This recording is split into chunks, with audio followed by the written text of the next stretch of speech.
काम क्रोध मोह लोभ इनको जो मारता है उसको शत्रुसूदन कहते हैं।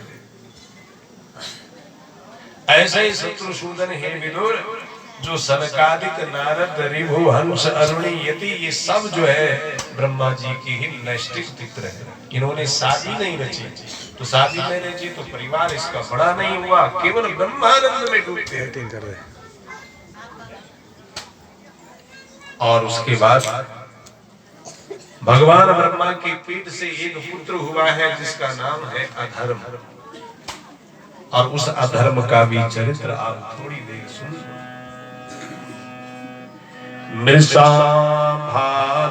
मृषाधर्मस्य भार्या सीतम्बं मायां च शत्रुहन् असूत मिथुनं तत्तु निरति चक्री प्रजा। देखो अधर्म की जो पत्नी है उसका नाम है मिर्षा। अधर्म की भी पत्नी हुई, पर मिर्षा का अर्थ क्या होता है? झूठ बोलने वाली। जिस घर में झूठ बोलने वाली पत्नी होगी वो उस घर में किस पुत्र का जन्म होगा? दंभ, ठग, ठग नाम का पुत्र पैदा होगा। इसलिए अधर्म की पत्नी मिर्षा के कोख से दंभ नाम का पुत्र हुआ।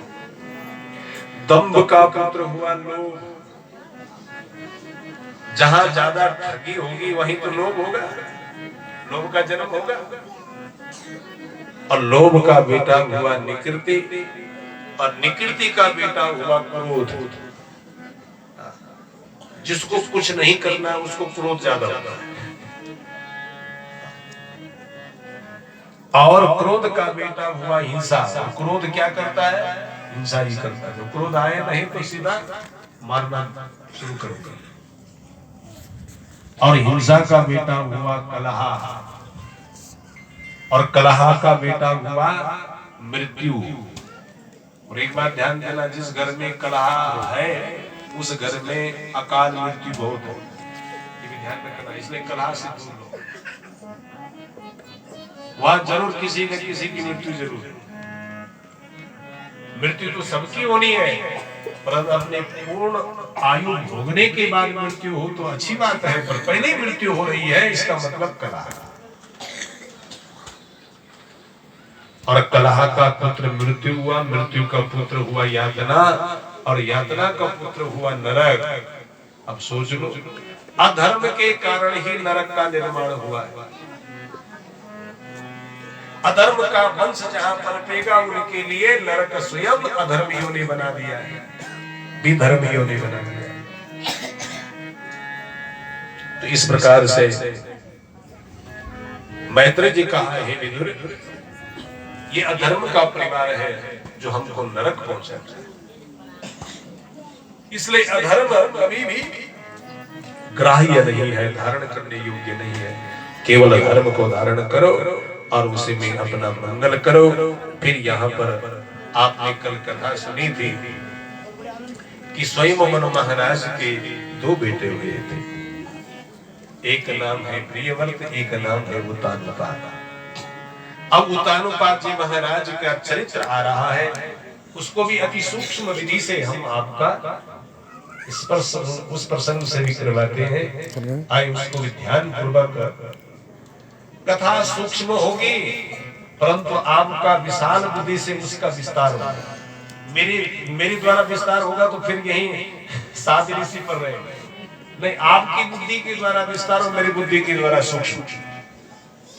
कभी कभी ऐसा भी होता है। वैसे तो व्यास का नाम है जो विस्तार करने वाला है, तो कभी कभी व्यास दूसरी पद्धति में निकल जाता है, समास पद्धति में। और समास का अर्थ होता है समसदम इति समासा, यानी सूक्ष्म करना। और परंतु श्रोता इतनी विशाल बुद्धि होते हैं कि उसका विस्तार अपने आप भाव में अंतर्मुख कर देते हैं।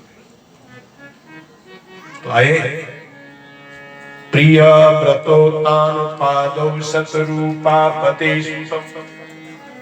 वासुदेवस्य कलया रक्षायां जगतस्थितौ। आज प्रिय व्रत उतानुपाद ये साक्षात स्वयं मनु महाराज और सप्तरूपा के ही बेटे हैं। ये भगवान वासुदेव के ही कलांश है और इन्होंने सारी धरा का रक्षा का सूत्र पकड़ लिया। ये भी ध्यान देना, प्रत्येक कुल के प्रत्येक घर के बच्चों का काम है कि हम सबकी रक्षा करें। जाए उत्तानुपादस्या सुनीति सुरुचिस्तयो सुरुचि प्रेयसी पत्न्यों नेतरायत सुतो ध्रुवा। अब यहाँ उत्तानपाद की दो पत्नियां हैं।